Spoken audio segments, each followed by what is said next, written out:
a high-stakes battle for the richest municipal corporation in the country.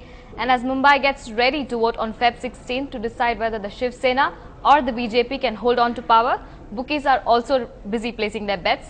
Rashmi Rajput explains how the odds are stacked. If the Satta Bazaar is to be believed in the Mumbai civic polls, neither will the tiger roar nor the hand triumph. Bookies say it will be a neck-on-neck fight between the two big allies, and both will be unable to cross the halfway mark in this battle for 227 seats in the country's richest municipal corporation. Bookies say the Sena BJP will bag around 100 seats and the Congress NCP 97. So every 1 rupee you bet on the Shiv Sena BJP, you will get 1 rupee 25 paise if it wins. And for every rupee bet on the Congress NCP, will get 1 rupee 24 paise if it wins. The dark horse, the bookies say, will be Raj Thakre's Maharashtra Navnirman Sena.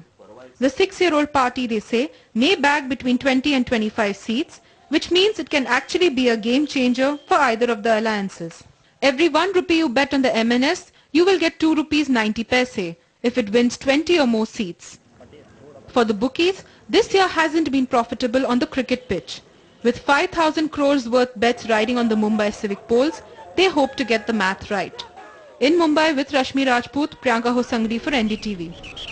The 20th Kerala State Conference of the CPM that concluded recently under the close watch of its central leaders was expected to end the growing infighting within the party.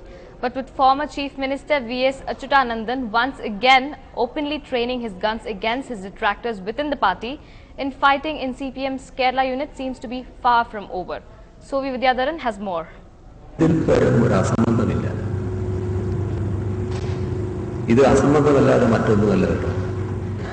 Newly re-elected Kerala CPM Chief Pinarayi Vijayan dismissing reports on infighting in the party. In the just concluded party state conference, Pinarayi retained the top job for the 4th straight term. He also ensured that loyalists of his arch-rival and former Chief Minister V.S. Achyutanandan are not members of the committee. The party organizational report prepared by Pinarayi reportedly contained fierce criticism against Achyutanandan. Sources say some Pinarayi loyalists demanded stern action against the Marxist veteran for functioning in a manner that often defied the party line. Soon, the central leadership intervened to change the report and clarify there was no rift.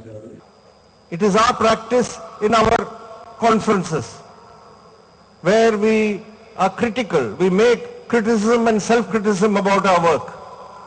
Everybody goes through this exercise and comes to collective decisions and understanding. But Achyutanandan was not ready to give up. In the presence of central leaders, he challenged his detractors.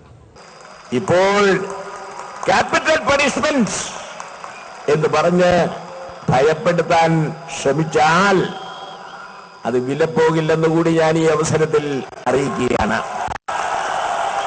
It's curtains down for the 20th Kerala CPM State Conference. But the big question everyone is asking, is it also curtains down for the Achyutanandan era in Kerala CPM?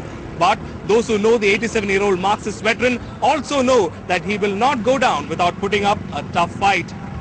In Thiruvananthapuram, Sovi Vidyadharan, NDTV. A breakthrough in the abandoned 2-year-old baby Falak's case. The Delhi police has arrested the main accused Rajkumar from the railway station in the capital this morning. The woman named Pratima was also arrested from Patna in connection with this case. The 2 arrests now take the number of total arrests in this case to 10. The police probe the human trafficking and the prostitution angle in this case as well. According to the police, the key accused Rajkumar had brought the 2-year-old baby to the teenager who left baby Falak to AIIMS in a battered condition over 3 weeks ago. In the latest on her health, Falak has been put back on the ventilator. In what could turn out to be another race crime, an Indian was attacked in London yesterday. Indian student Praveen Reddy has been attacked in Newham, a suburb of London. He was stabbed on Friday and is now in hospital. The police say that 11 people were arrested and 7 have been granted bail already. SM Krishna has spoken to Praveen's father and has assured all help to him to secure a visa. The 2 children who were taken away from their parents by the Norwegian Child Welfare Services are yet to reunite with their parents. After the intervention of the Indian Ministry of External Affairs, Norwegian authorities agreed to consider giving the custody of the children to their uncle, a proposal which they had earlier refused. The procedures, however, are taking time, prolonging the family's nightmare. Nupur Tiwari reports from Norway. Abhigyan and Aishwarya can only return to India with their uncle when the Norwegian courts allow it, and it's the recommendation of the Child Welfare Service that can change it all. But they say they have not yet reached a conclusion. I've seen in Indian media that they used the word snatching of children in Norway. We didn't snatch the children. We followed our procedures. We went to the court with a deep conviction that these children needed more than they had, and we make sure that they are well provided for now. Norwegian authorities say their lips are sealed. They refuse to divulge the details of what they saw in the family that is making them follow such strict procedures. I can say categorically that the reasons for placing the children in foster care had nothing to do with the way they were fed or where they were sleeping. That was not the reason. And I'm quite convinced that if Indians were in my position, they would regard the case the way we have done. The political pressure has been mounting on Norway after the Indian government intervened, but the Child Welfare Service is saying they still want to take time to give professional advice. Our case has nothing to do with India as a society. I admire India, but I want that the children that are in Norway should have the best possible care. The children's uncle, the dentist, has left his practice in Asansol and has been in regular sessions with the welfare service and psychologists who are saying they want to make sure he knows what he's getting into. He has been asked to avoid seeing the children's parents, but was allowed to meet 3-year-old Abhigyan today and is hoping he can see 1-year-old Aishwarya soon as well.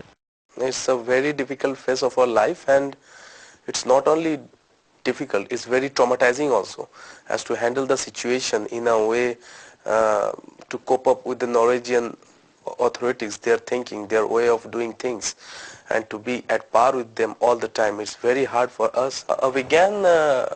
He was kept in good hands. Basically, they are giving everything, but he was traumatized, he was frightened, he was scared, and at the first sight when I came to meet him, he just jumped onto me. The Norwegian authorities insist that they cannot give in to the political pressure they are facing right now and give a quick recommendation to the court that the custody of the children be given to the uncle. They say that they want to make sure that the special needs of these children are understood by the family, and they are hoping that they will get guarantees both from the family as well as Indian authorities that these special needs will be met. They say whatever they've been doing so far has been in the best interest of the children. The family is cooperating but is hoping that these procedures will not take too long. So far, however, it remains unclear how long exactly their ordeal will last. In Stavanger, Norway, Nupur Tiwari for NDTV. We have a short break now. More news and updates on the other side. Stay tuned.